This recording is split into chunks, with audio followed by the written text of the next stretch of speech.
I'll start. I mean, just want to say first of all, just really touching speech and everything that you had to say at the service on Sunday. Specifically, this one point where you had all the wide receivers stand up and acknowledge them. Just want to ask, I mean, you guys had the wide receiver today. Just what was that like? Today was a work day, so we really didn't talk about it. Obviously Tylee's always with us, so I think Chris Culliver wore his jersey today at practice, so they're doing that on their own where they're passing it around. So didn't mention it. Obviously, Tylee's name will pop up every now and then, but today was just a work day, and sort of let them get away from it for a day. From Sunday, yesterday, and then today. But, the mood was good, and, we know that he would be, if he was in that meeting room, he'd be telling them to come on, or out there in practice telling them to move on. So, that's what was going on today.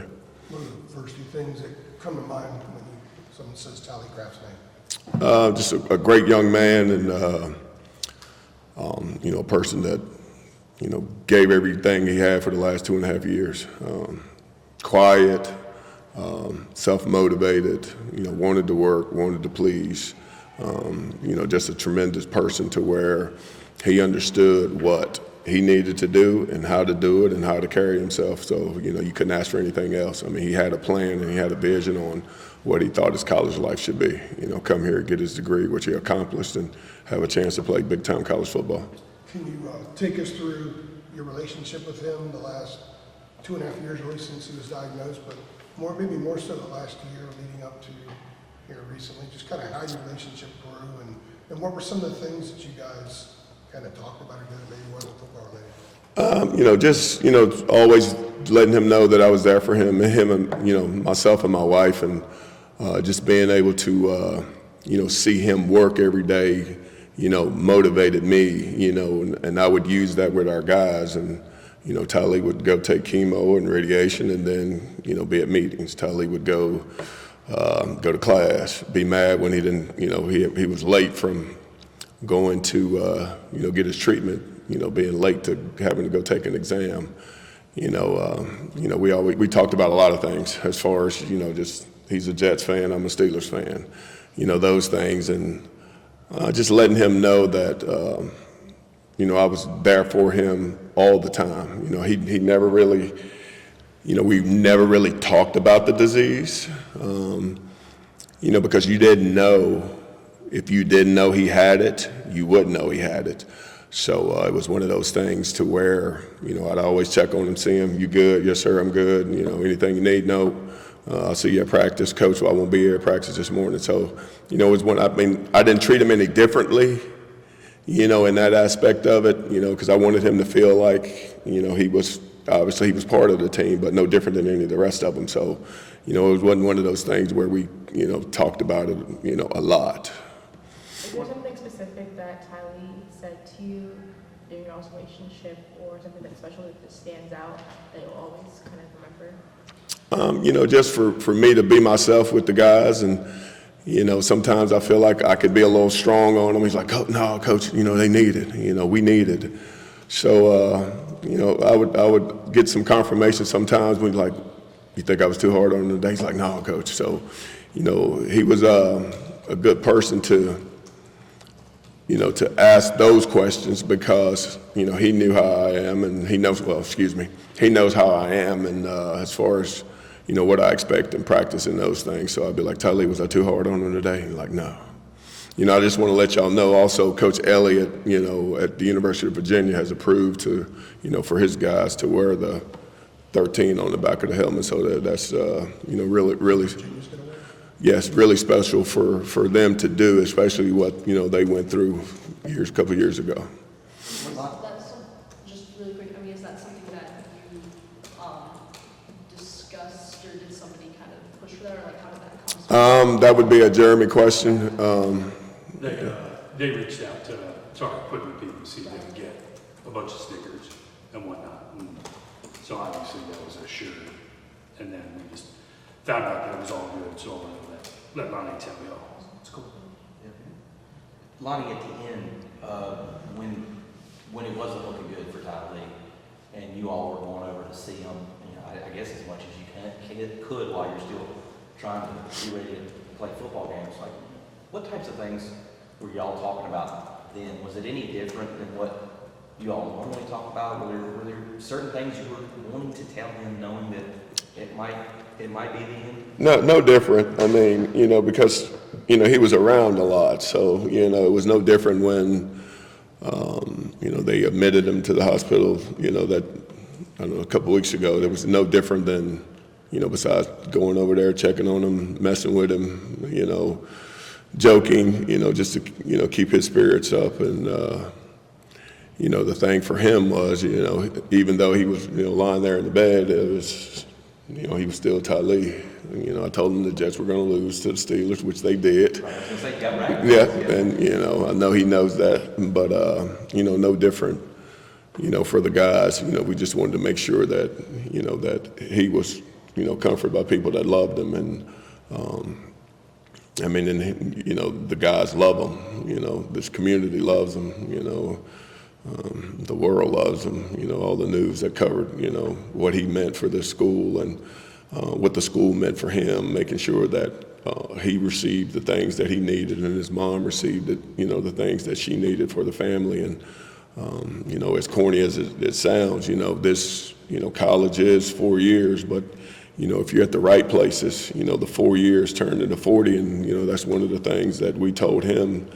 Coach Brown and I told him when we went down there 5 years ago, with Coach Barnes at Sumter, that, we won't give you a chance to play. It was coming up on his red shirt. I mean, he had red shirt his freshman year, going through spring ball, going to get your degree, so, and we're going to take care of you for 40 years.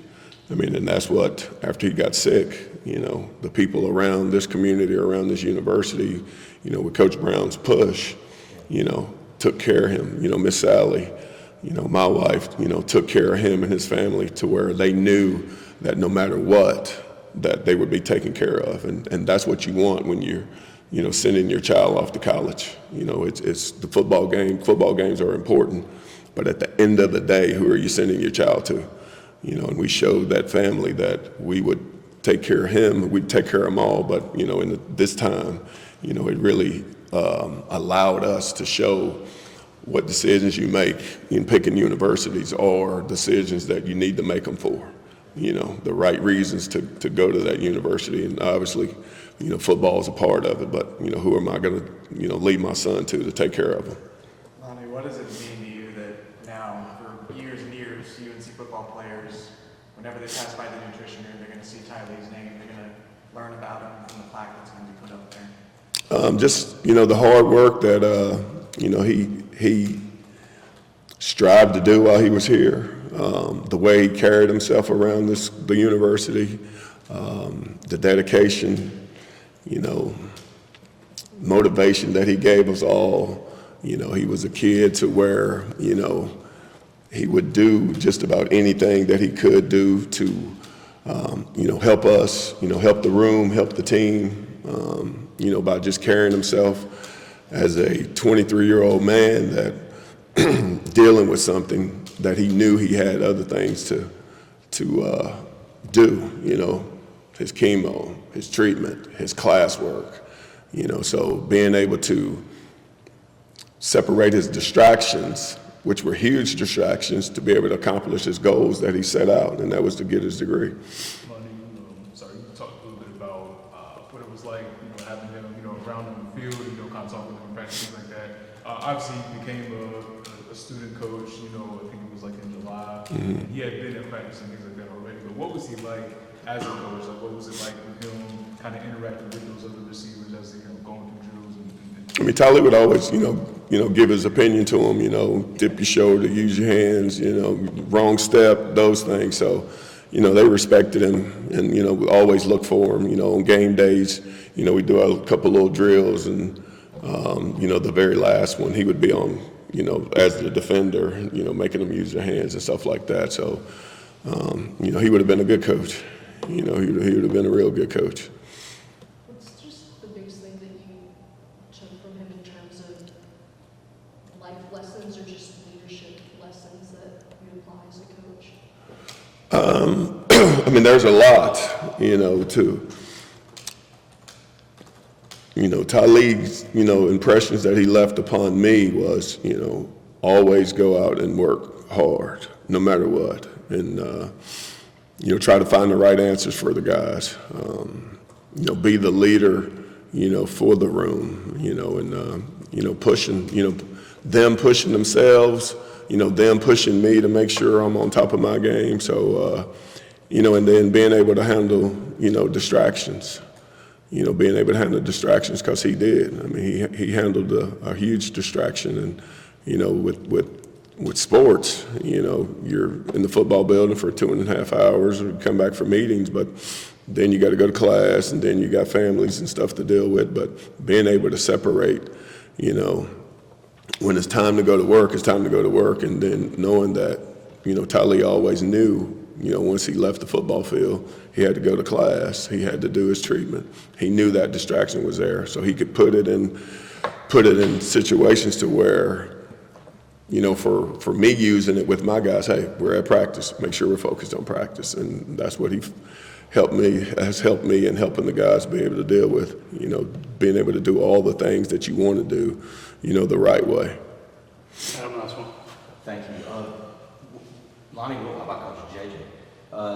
What was it like when JJ came up with the idea to wear the 13 against Georgia Tech? I mean, it sounded from Matt like it was a pretty emotional moment for you, maybe, or just like, what was that whole process? And were you like, were you surprised? Were you, like? I'd been thinking about it, and then someone had talked to. I called Kat, who's over in academics, and she said that some of them had talked about it. So I called Miss September and asked, and then I called JJ's mom and asked her if it would be okay. And then Miss September, all she said, I want to make sure I see 13 go in the end zone. So I told JJ that.